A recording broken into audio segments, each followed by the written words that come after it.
Long ago, when the world was still young and the spirits of the land walked freely among the people, there was a small village nestled deep within the heart of a lush and sprawling jungle in Africa, where the sun's golden rays danced upon the leaves, and the rich scent of earth and foliage filled the air. The villagers, all with ebony skin that gleamed under the light of day and radiated warmth under the soft glow of the moon, lived in harmony with the land and each other, bound together by their shared respect for the mighty baobab tree, which stood at the center of their lives and was said to be as old as time itself. The baobab was no ordinary tree, for it was said to be the dwelling place of Anaya, the spirit of wisdom, who watched over the people and granted them guidance through the rustle of leaves and the whispers carried on the wind. This village, called Kunda, was prosperous, its people skilled in farming, weaving, and storytelling, which they believed kept their ancestors alive in their hearts. But one day a shadow fell over Kunda, not from the passing clouds or the descent of night, but from a great calamity that threatened to unravel the delicate balance of their world. A strange drought, unlike any they had ever known, descended upon the land, turning the once vibrant jungle into a sea of brown and gray. The rivers and streams dried up, the animals fled, and the crops withered in the fields, leaving the villagers desperate and afraid. Despite their prayers and offerings to Anaya, the baobab remained silent, its great branches drooping as though it too were succumbing to the weight of the drought. As fear gripped the hearts of the villagers, whispers of an ancient legend began to surface. The tale of the mountain of Zuberi, a forbidden place shrouded in mist and mystery, said to be guarded by Nyoka, a serpent spirit with eyes of fire and a heart of stone. The legend spoke of a magical calabash hidden within the mountain, a vessel filled with the tears of the first rain that had ever fallen upon the earth. These tears, it was said, held the power to restore life and fertility to the land. But they could only be claimed by one whose heart was pure and who carried the courage of a lion within them. It was then that Kwame, a young man of the village with skin the color of rich mahogany and eyes that burned with determination, stepped forward.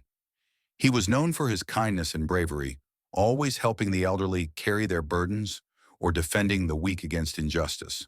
Though his heart ached for the suffering of his people, he also feared the tales of Nyoka and the perils of the mountain of Zuberi, for no one who had sought the calabash had ever returned.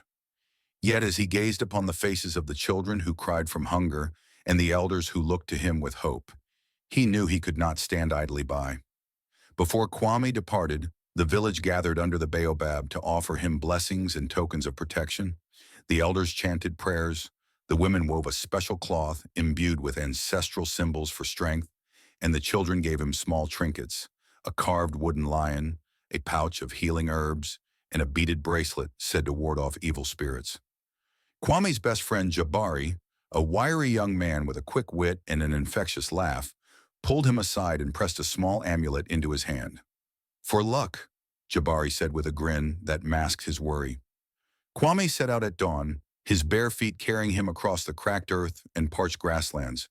The path to the mountain of Zuberi was fraught with trials that tested his strength, wit, and resolve. First, he encountered the Forest of Whispers, a place where the trees seemed alive, their twisted branches forming claw-like shapes and their leaves murmuring secrets that could drive a person mad. As Kwame ventured deeper into the forest, the whispers grew louder, filling his ears with doubts and fears, mocking his mission and reminding him of his mortality.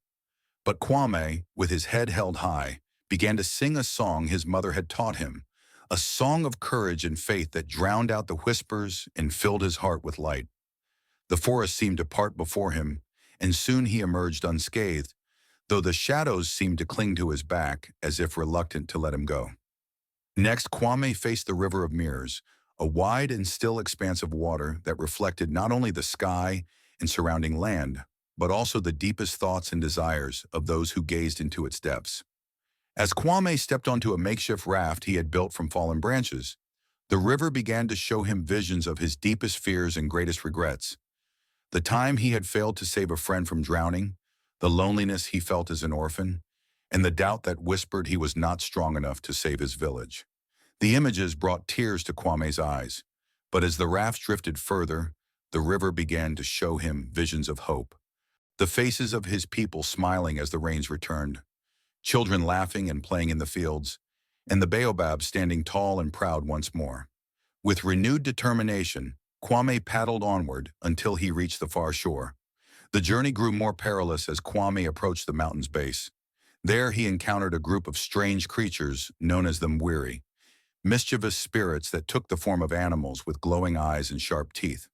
The Mbwiri offered to guide Kwame up the treacherous slopes, but only if he could solve their riddles.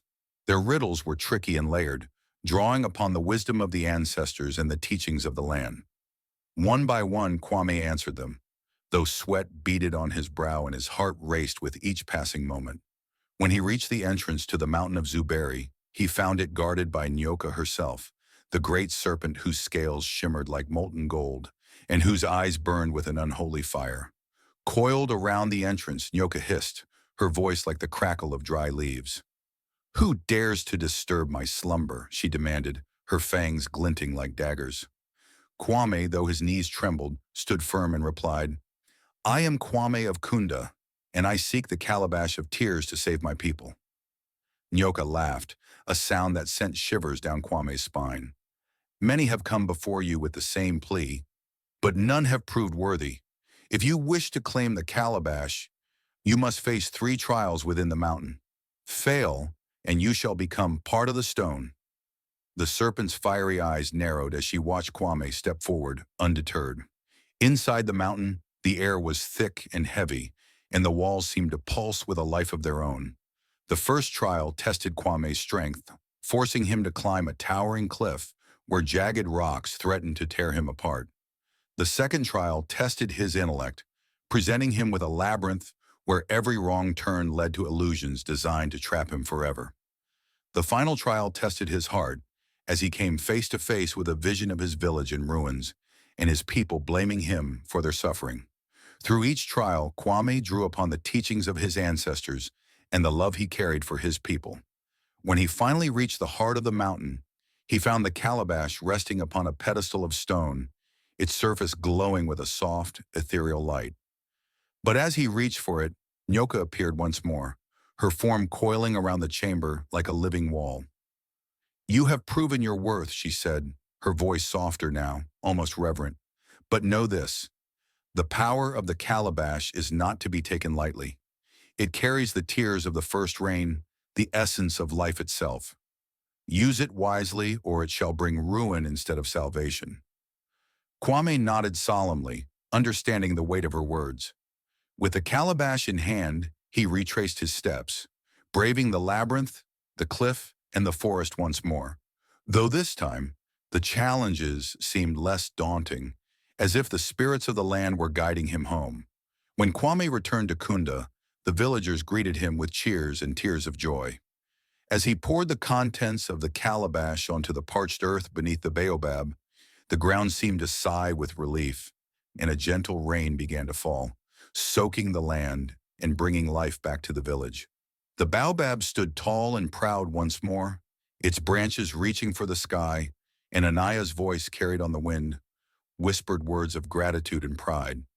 Kwame was hailed as a hero, but he remained humble, knowing that his journey had been made possible not by his strength alone, but by the love and support of his people and the wisdom of his ancestors.